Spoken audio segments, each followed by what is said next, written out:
नहीं, मुझे छोड़ दो, मैंने कुछ भी नहीं किया है, मुझे छोड़ दो। तभी अचानक डर से मोहन की नींद खुल जाती है और राधा मोहन से चौंक कर बोलती है, अजी क्या हुआ? क्या फिर से वही सपना आया आपको? हाँ राधा, मैं तो सच में इस सपने से परेशान हो गया हूँ। राधा, मुझे बहुत डर लग रहा है। न जाने मुझे हर रोज रात के इस पहर में ही वो भयानक सपना क्यों आता है। तभी घर के बाहर से उन्हें किसी की रहस्यमयी आवाज सुनाई देती है। मोहन, जिस रहस्यमयी सपने के कारण तुम्हारी रातों की नींद खराब हो गई है, मुझे पता है कि वो क्यों तुम्हारा पीछा कर रहा है। अरे ये कौन है और ये आवाज कहाँ से आ रही है जो मेरा नाम जानती है? मुझे बाहर निकलकर देखना होगा। नहीं जी, आप बाहर मत जाइए, पता नहीं कौन सी मुसीबत हो बाहर। और वैसे भी मौसम इतना खराब है कि बाहर कुछ भी दिखाई नहीं दे रहा है। राधा, लेकिन हमें बाहर चलकर एक बार देखना तो होगा ही। ठीक है जी, लेकिन ध्यान से चलिए। फिर दोनों घर से बाहर निकलते हैं।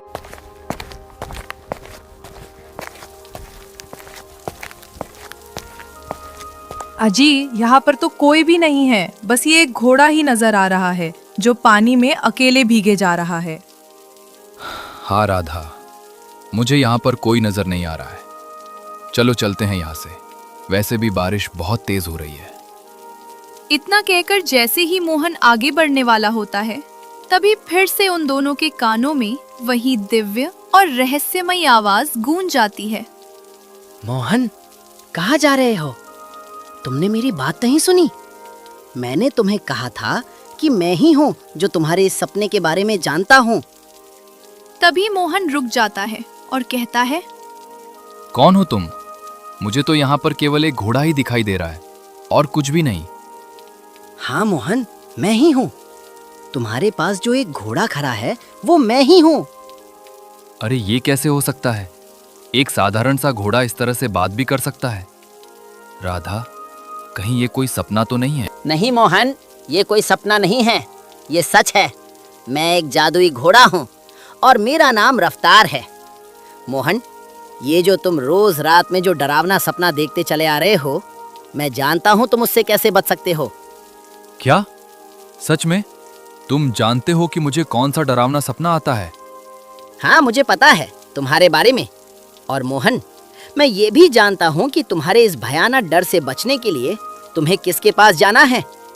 फिर रफ्तार मोहन को वो सब कुछ बताने लगता है जिससे मोहन अपने इस भयावह डर से मुक्ति पा सके।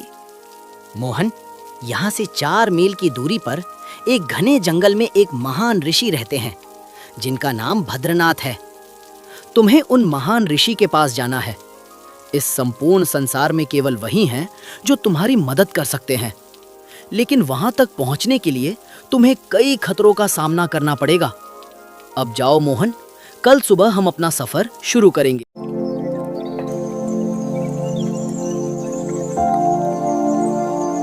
राधा, मैं रफ्तार के साथ जा रहा हूं अपने इस भयावह शाप से मुक्त होने के लिए। राधा, तुम मेरी चिंता बिल्कुल भी मत करना, मैं जल्दी ही ठीक होकर वापस आ जाऊंगा। ठीक है जी, लेकिन आप अपना ध्यान रखना। फिर मोहन राधा से विदा लेकर उस बोलने वाले घोड़े रफ्तार के साथ बाबा भद्रनाथ से मिलने के लिए चल देता है।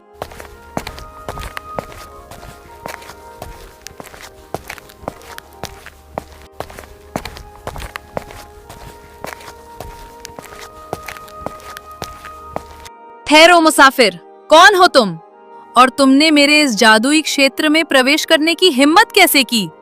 क्या तुम्हें डर नहीं लगता है ऐसी भयानक क्षेत्र में प्रवेश करने से? अरे अरे ये क्या? रफ्तार, देखो ये फूल तो बोल रहा है, ये कैसे हो सकता है? मोहन, चिंता मत करो, मैंने तुम्हें पहले ही बताया था। तुम्हें रास्ते में अनेक प्रकार की चुनौतियों का सामना करना पड़ेगा, इसलिए तुम्हें घबराने की जरूरत नहीं है।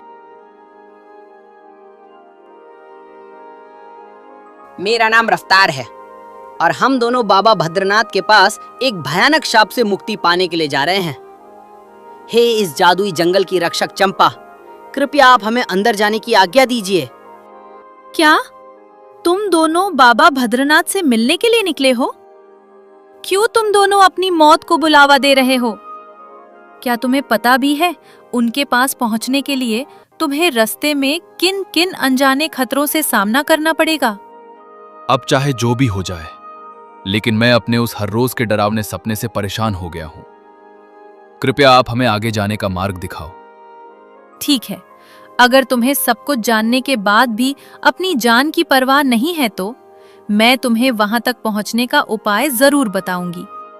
लेकिन तुम्हें मेरे एक सवाल का जवाब देना होगा, और अगर तुमने मेरे सवाल का जवाब नहीं दिया तो तुम्हें वापस लौट जाना होगा। ठीक है, हम तुम्हारे सवाल का जवाब देने के लिए तैयार हैं। फिर वो जादुई चंपा का फूल उन दोनों से अपना सवाल पूछता है। ऐसी कौन सी चीज है जो ना कभी साथ छोड़ती है, ना चोरी हो सकती है, ना आग उसे जला सकती है, कठिन समय में वही रास्ता दिखाती है और जीवन भर मनुष्य का सच्चा साथी बनी रहती है? बताओ, मनुष्य का सबसे बड़ा मित्र कौन है? विद्या, यानी कि ज्ञान। विद्या ही मनुष्य का सबसे बड़ा मित्र है, क्योंकि धन संपत्ति कभी भी छिन सकती है, लेकिन ज्ञान हमेशा उसके साथ रहता है और उसे सही मार्ग दिखाता है। तुमने मेरे सवाल का एकदम सही जवाब दिया है। अब तुम आगे बढ़ सकते हो। मोहन और रफ्तार, तुम दोनों को यहाँ से लगभग 2 मील की दूरी तय करनी पड़ेगी और फिर उसके बाद तुम दोनों बाबा भद्रनाथ की कुटिया के पास पहुंच जाओगे। अब जाओ, ईश्वर तुम्हारे कार्य में तुम्हारी मदद करेगा। फिर रफ्तार और मोहन आगे की ओर बढ़ जाते हैं।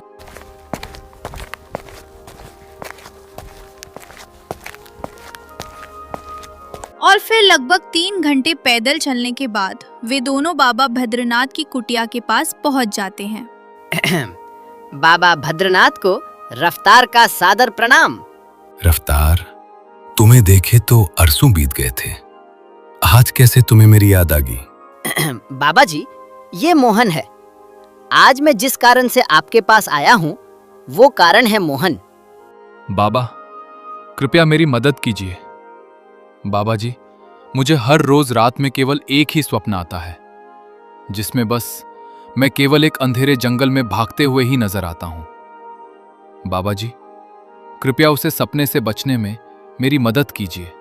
मोहन, तुम्हें इसके लिए सबसे पहले मुझे एक विशेष प्रकार के जादुई दर्पण को खोज कर देना होगा, जिसका नाम संसार दर्पण है, क्योंकि उस दर्पण के द्वारा हम इस संपूर्ण संसार में उपस्थित किसी का भी जीवन काल देख सकते हैं और उसे ठीक भी कर सकते हैं।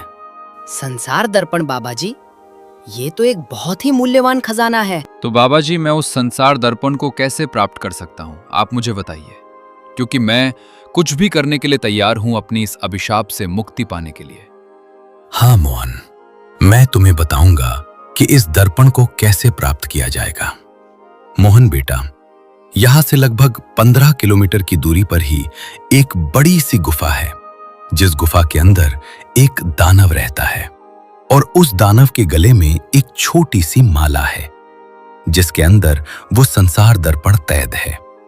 अगर मोहन तुम उस माला को मेरे पास ले आते हो तो मैं तुम्हें तुम्हारे इस अभिशाप से मुक्ति दिलाने में तुम्हारी मदद करूंगा। बाबा जी, लेकिन मैं उस गुफा तक कैसे पहुंचूंगा? और सबसे बड़ी बात, वो राक्षस मुझे अपने गले से वो माला क्यों देगा जिसमें संसार दर्पण कैद है? हाँ महाराज, भला कोई राक्षस ऐसे ही अपनी माला कैसे दे सकता है?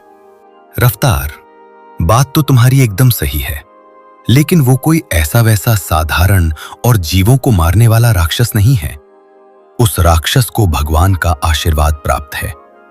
वो राक्षस तुम्हें पहले माया के जाल में फंसाने की कोशिश करेगा, तुम्हारी परीक्षा लेगा, और अगर तुम उसकी परीक्षा में पास हो गए तो फिर समझो कि वो जादुई संसार दर्पण तुम्हारा हो जाएगा। अब जाओ, देर मत करो। तुम्हें कल सूरज ढलने से पहले उस जादुई दर्पण को मेरे पास लेकर आना होगा। फिर मोहन और रफ्तार दोनों बाबा भद्रनाथ के कहे अनुसार अपने लक्ष्य को प्राप्त करने के लिए आगे बढ़ जाते हैं।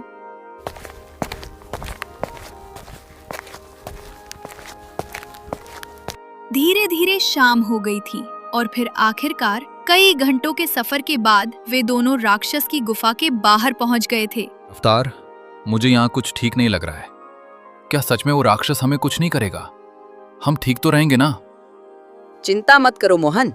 अगर महाराज भद्रनाथ ने हमें कहा है कि हमें उस राक्षस से डरने की तब तक जरूरत नहीं है जब तक हम उसकी सारी परीक्षाओं को सही तरीके से पार करते हैं। लेकिन हमें इस बात का कैसे पता चलेगा? हम कैसे जानेंगे कि हम उस राक्षस की मायावी जाल से बच सकते हैं? वो मुझे भी नहीं पता है मोहन, लेकिन समय आने पर हमें इसके बारे में अपने आप पता चल जाएगा। अच्छा, अब जल्दी करो। तुम्हें याद है ना कि हमें कल शाम ढलने से पहले बाबा के पास पहुंचना होगा उस संसार दर्पण को लेकर। इतना कहने के बाद फिर वो दोनों गुफा के अंदर प्रवेश कर जाते हैं।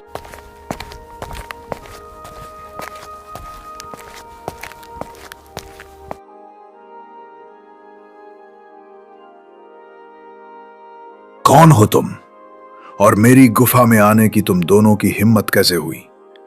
अगर अपनी जान बचाना चाहते हो तो चले जाओ यहां से, अन्यथा अपने प्राणों से हाथ धो बैठोगे। मेरा नाम मोहन है। मुझे यहाँ पर बाबा बद्रनाथ ने भेजा है उस जादुई संसार दर्पण की खोज में, जिसके द्वारा हम अपने अतीत और पुनर्जन्म की यात्रा कर सकते हैं। अच्छा, तो तुम उस दर्पण की तलाश में यहां तक आए हो?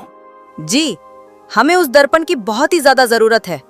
कृपा करके आप हमें उस दर्पण को दे दीजिए। मैं तुम्हें वो दर्पण दे तो दूंगा, लेकिन आज तक कोई भी उस दर्पण के योग्य नहीं हुआ है। वो दर्पण एक मायावी दर्पण है। वो अपना मालिक स्वयं चुनता है। अगर तुमने उसके सवालों का जवाब दे दिया तो निश्चित ही वो तुम्हें अपना मालिक चुन लेगा। इतना कहने के बाद फिर वो राक्षस कुछ मंत्र पढ़ता है और फिर वहां पर एक बड़ा सा जादुई दर्पण प्रकट हो जाता है। क्यों जगाया है मुझे? जल्दी से मेरे सवाल का जवाब दो, नहीं तो मैं तुम सबको अपने अंदर समा लूंगा। हे पुनर्जन्म और अतीत के चक्र को जानने वाले महान संसार दर्पण, हम आपको यहाँ से लेने के लिए आए हैं। कृपया हमारे साथ चलकर हमारी मदद करें। अगर तुम्हें मुझे अपने साथ लेकर चलना है तो सबसे पहले मेरे 2 सवालों के जवाब देना होगा, और अगर तुमने मेरे सवालों के जवाब दे दिए तो मैं तुम्हें साथ जरूर चलूंगा। हम आपके सवालों के जवाब देने के लिए तैयार हैं। कृपा करके आप अपने सवालों को पूछें। फिर वो जादुई संसार दर्पण मोहन और रफ्तार से अपने सवालों को पूछना शुरू कर देता है। वो क्या है जो लगातार चलता रहता है, कभी किसी का इंतजार नहीं करता, और जिसके बीत जाने पर इंसान सिर्फ पछताता है? वह बहुमूल्य और निरंतर चलने वाला तत्व समय है, जो सृष्टि का सबसे बलवान चक्र माना जाता है। ये बिना रुके हमेशा आगे बढ़ता रहता है और एक बार हाथ से निकल जाने के बाद दुनिया की कोई भी ताकत या दौलत इसे दोबारा वापस नहीं ला सकती। वो क्या है जो इंसान के पास आता जरूर है, लेकिन अगर सही वक्त पर उसे ना पहचाना जाए तो वो हाथ से निकल जाता है और दोबारा वापस नहीं आता? वह अनुकूल परिस्थिति या मौका, अवसर कहलाता है, जो हर इंसान के जीवन में कामयाबी के द्वार खोलने के लिए आता तो जरूर है, लेकिन यदि सही सूझबूझ के साथ समय रहते इसका लाभ ना उठाया जाए तो ये हमेशा के लिए खो जाता है। संसार दर्पण अपने दोनों प्रश्नों के उत्तर पाकर खुश हो जाता है और फिर कहता है, शाबाश, मैं तुम्हारी इस हाजिर जवाबी और समझदारी के साथ उत्तर देने की कुशलता से बहुत प्रसन्न हूँ। अब मैं तुम्हें अपना मालिक चुनता हूँ। इतना कहकर फिर वो जादुई संसार रफ्तार के अंदर प्रवेश कर जाता है। वर्षों से मैं किसी ऐसे को खोज रहा था जो इस दर्पण को अपना बना सके। अब इस धरती पर मेरा भी कार्य समाप्त हो चुका है। अब मुझे मुक्ति मिलेगी और मैं फिर से भगवान की सेवा में लौट सकूंगा। रफ्तार और मोहन, मैं तुम्हें अपनी शक्तियों से पल भर में ही उसी स्थान पर छोड़ दूंगा जहां से तुम दोनों आए हो। इतना कहने के बाद फिर वो राक्षस कुछ मंत्र पढ़ता है और फिर रफ्तार और मोहन वहां से गायब हो जाते हैं और अगले ही पल वो बाबा भद्रनाथ की कुटिया की पर पहुंच जाते हैं। बाबा भद्रनाथ, मैं ले आया उस जादुई संसार दर्पण को। अब कृपया जल्दी से मोहन के उस स्वप्न से बचने के लिए बता दीजिए। फिर बाबा भद्रनाथ ने एक मंत्र पढ़ा और उस जादुई दर्पण से कहा, हे संसार दर्पण, मेरी पुकार सुनो और ये पता लगाओ कि मोहन के रातों में आने उस भयानक सपने का क्या मतलब है और किस प्रकार से उस अभिशाप से मुक्ति पाई जा सकती है। बाबा भद्रनाथ के इतना कहने के तुरंत बाद वो दर्पण चमकने लगता है और फिर उसकी दिव्य रोशनी मोहन के ऊपर गिरती है और फिर उसे उस स्वप्न से आजाद कर देती है। मोहन, तुम अभी पूर्ण रूप से ठीक नहीं हुए हो। तुम्हें इस अभिशाप से पूर्णतया मुक्ति पाने के लिए दान पुण्य करना होगा, गरीब और असहाय लोगों की सहायता करनी होगी, तभी तुम अपने इस अभिशाप से पूर्णतया आजाद हो पाओगे। अब जाओ, लोगों की सेवा करो, जिससे तुम्हारा ये श्राप तुमसे हमेशा के लिए दूर हो जाए। हे जादुई दर्पण, आपका बहुत बहुत धन्यवाद। मैं आपसे जितना हो सकेगा सभी गरीब लोगों की मदद किया करूंगा। अब मुझे यहां से चलना चाहिए। इतना कहने के बाद फिर मोहन रफ्तार के साथ अपने घर वापस चला जाता है।